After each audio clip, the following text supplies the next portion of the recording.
Para la alimentación de los trenes, desvíos, luces de una maqueta, hemos utilizado siempre unos transformadores. Este es el primero que compré, bastante antiguo, solo tiene medio amperio y era de la casa Estuches y Juguetes.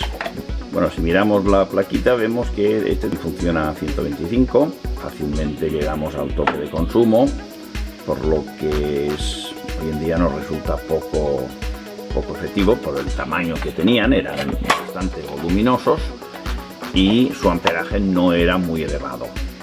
Aquí tenemos otro de Estuches y Juguetes que ya era un poquito más potente, pero solamente alcanzaba 1,2 amperios, por lo tanto no era que un transformador excesivamente potente. Disponía de las salidas de continua para las locomotoras y también de la salida de alterna para el cambio de los desvíos y la iluminación de farolas y edificios. Después está el de Ibertren, que también es muy parecido, lleva un reostato, igual que estos dos, el inversor y aquí las tomas de corriente continua para las vías y alterna para lo que son desvíos y otros accesorios. Las fuentes de alimentación de los PCs nos ofrecen una buena solución de mucha potencia y que con unas pequeñas modificaciones nos pueden servir para la alimentación de farolas, desvíos y la mayoría de los elementos ferroviarios de nuestra maqueta. Nos encontramos con fuentes más antiguas, ATX, en las que había este cable que era el que permitía encender la fuente. Iba a un interruptor que, si nos fijamos, lleva cierre por los dos polos, o sea, la corriente nos entra de la red por estos dos cables, blanco y negro, y sale por los marrón y azul alimentando la fuente, lo que significa que cuando cortamos la fuente queda completamente aislada de lo que es la red. Y después están las fuentes ATX, que estas son más modernas y ya no llevan el interruptor, pero sí que nos llevan un cable verde. Si lo puenteamos con el negro, que es el siguiente, el consecutivo, entonces la fuente arranca. Eso no quiere decir que si lo tenemos desconectado la fuente esté apagada. El interruptor este sí que cerraba por completo la alimentación, este no. La fuente consta de un primario y un secundario. El primario sigue funcionando. Esto significa que hay un desgaste de componentes y que es bueno disponer de un interruptor que este sí nos corta la alimentación. No todas las fuentes llevan este interruptor. De todas formas, si hay que utilizarlo para modelismo, mejor puentear el verde, tener puenteado el verde y añadir un interruptor haciendo un agujero por aquí que nos permita encender la fuente cortando lo que es la alimentación. Aquí tenemos una fuente ya preparada para alimentación de una maqueta ferroviaria. Hemos mantenido solamente la tensión de 12 voltios, que son los cables amarillos. No debemos colocar solo uno porque después el amperaje sería muy bajo. Y también la de 5 voltios, que son los cables rojos. Evidentemente el negro sería el común, que es el que nos sirve para alimentar a los diferentes dispositivos, tanto si son a 12 como a 5.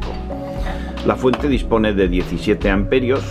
Esto significa que es más que suficiente para cualquier proyecto que queramos hacer y bueno, pues tiene su ventilador, tiene su interruptor y tiene su toma de corriente. ¿Cómo hemos hecho esta adaptación? Para adaptarlo es muy fácil. Realmente únicamente tenemos que puentear el verde con el negro. Esto lo hacemos en el interior. Vamos a ver una fuente ya modificada para aprovecharla para ferromodelismo. Hemos puenteado el verde con un negro cualquiera, los amarillos los hemos agrupado y en este caso los hemos conectado a unas hembrillas de 12 voltios. Así tenemos más asequible lo que es el voltaje de 12 voltios. Los voltajes de 5 y 3,3 en naranja y rojo los hemos llevado a una regleta por si hay que alimentar algún circuito electrónico o iluminación.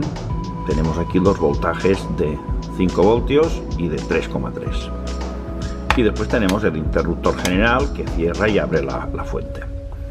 Bueno, también en algunas fuentes resulta que vibran. El transformador de standby vibra.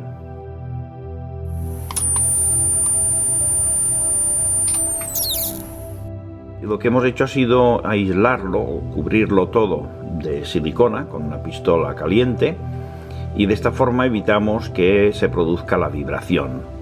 O sea que es una manera rápida, no muy...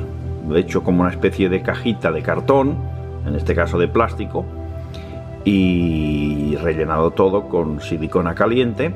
Entonces lo que son el núcleo del transformador ya no vibra y ya no escuchamos el ruido molesto de la vibración.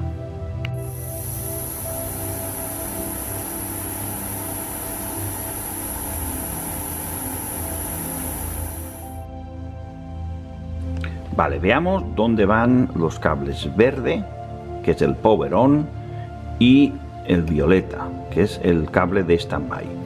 Estos dos cables, cuando la fuente funciona correctamente, el primario al menos, proporcionan unos 5 voltios, 5,1, 5,12, y es el voltaje para arrancar lo que es el secundario. Por lo tanto, si el power on no dispone de este voltaje, resulta que ya no se puede activar el secundario. Y el standby pues también tiene que tener un voltaje parecido. Vale, en el caso de no tener la tensión en los cables violeta de standby o el power on verde, lo primero que miraremos será el fusible. Vale, vemos que hay continuidad, por lo tanto el fusible no está fundido. Si el fusible estuviera fundido, no pensemos que sustituyéndolo vamos a arreglar la fuente. Normalmente el fusible se ha roto por la rotura de estos 3 transistores, MOSFET y los transistores de potencia, que cuando se rompen producen el corto en el que se abra el fusible, producen que se abra el fusible. Bueno, después tenemos un termistor que también debe tener continuidad. Efectivamente vemos que sí tiene continuidad. Puede ser de color negro o verde oscuro. Después aquí debería haber una bobina para filtrado, pero en este caso han colocado 2 puentes. Y aquí tenemos los varistores que deben estar abiertos. En el caso de que estuvieran cortocircuitados, nos pitaría el tester y sería señal de que se han roto. Son elementos que difícilmente se pueden romper. Bueno, después viene el puente de diodos que vamos a comprobar. Bueno, miramos el primero, vemos que hay uno, y en el otro sentido hay la resistencia de 550, no se puede ver, pero bueno, vamos a comprobar el segundo. Así no conduce. Y en el otro sentido tenemos el 550, correcto. Bueno, este sí está al revés. Vemos que ahora vemos que el positivo ha cambiado de posición. En este sentido conduce, en este sentido conduce, y al revés no conduce en ninguno de los dos. Bueno, realmente el puente de diodos es correcto. Ahora a continuación nos tocaría mirar las resistencias de descarga de los condensadores, y vemos que son de unos 150.000 ohmios, y parece que está bien. La de atrás la tendremos que sacar del circuito para medirla. Y finalmente mediremos entre estos dos bornes, que debe haber unos 300 voltios, 160 para cada uno, o sea 220 por raíz de 2, quitando el 0,7 de caída de tensión de los diodos, pues llegaría a unos 300 aproximadamente entre este y este. Por lo tanto hay que poner la escala en continua y 600 voltios. Para ello hay que desmontar la placa, darle tensión y comprobar que entre estos dos puntos tenemos el voltaje. Con lo cual ya habríamos comprobado lo que es esta primera parte. Esta zona de aquí tenemos el transformador de standby, que sería este de aquí, y también hay dos condensadores pequeñitos que los vemos aquí, que estos conviene medirlos para asegurarnos que su funcionamiento es correcto, ya que si estos dos condensadores están cortocircuitados o abiertos, no habrá tensión en los cables de standby y power on y standby, estarían sin corriente. Por lo tanto hay que comprobar que aquí en el primario le llega de los transistores, tenemos el MOSFET, que sería el que es diferente, y los otros dos transistores de potencia, que normalmente cuando hay una avería en ellos repercute en el fusible y se funde.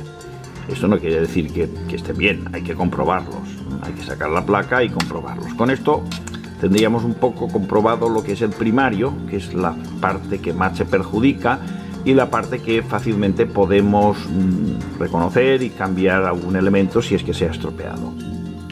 Si miramos la placa por la parte inferior, vemos claramente lo que es el primario y el resto de la placa correspondería al secundario. Esta es la zona de los condensadores y aquí es donde deberíamos medir la tensión de voltaje de entrada y el filtraje. Bueno, tal como vemos, aquí hay un polo que está unido con este, por lo tanto este sería el punto central y este son los dos puntos extremos del condensador, de los condensadores. Colocamos el voltímetro en 1000 voltios, 600 no tiene el mío es de 1000, y hacemos la medida, miramos que el positivo, este sería el negativo, por lo tanto la punta positiva debe ir en el positivo, y aquí leemos, bueno, perfecto, es el voltaje correcto que se esperaba entre los condensadores. Si miramos aquí, tenemos la mitad, y aquí tenemos también la mitad. Este voltaje y este son iguales. La fuente de alimentación podemos conectarla a un pupitre en el que yo, por ejemplo, he puesto un amperímetro que nos mide el consumo, un voltímetro que siempre nos da la información del voltaje de entrada.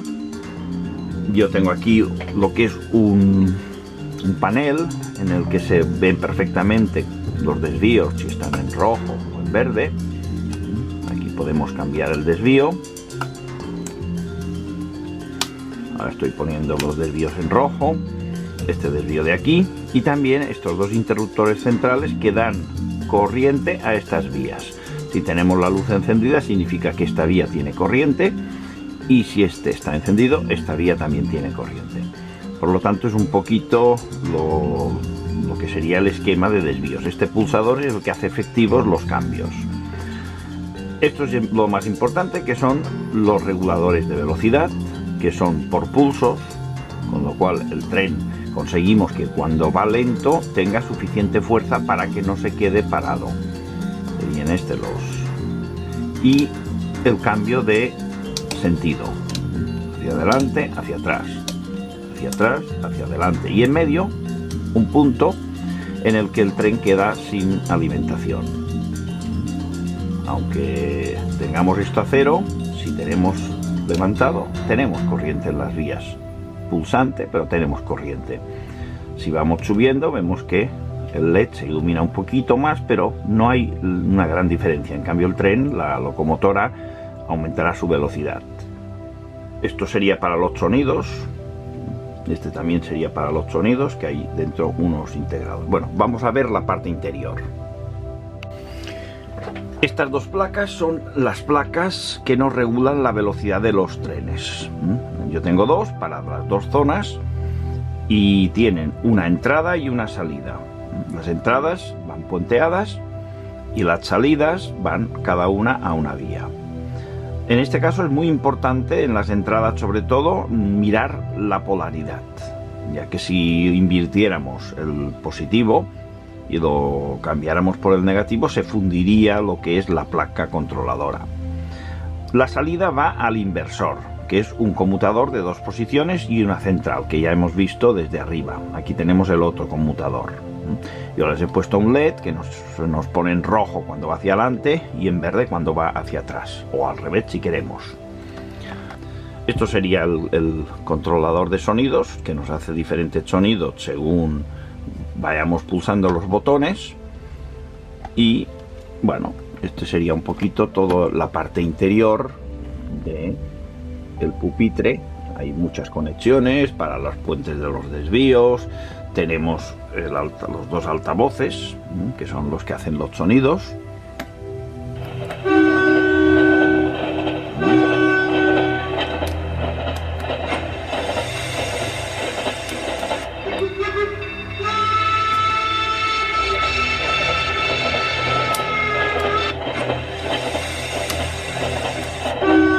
O sea, este botón nos cambia el sonido y con este lo ejecutamos.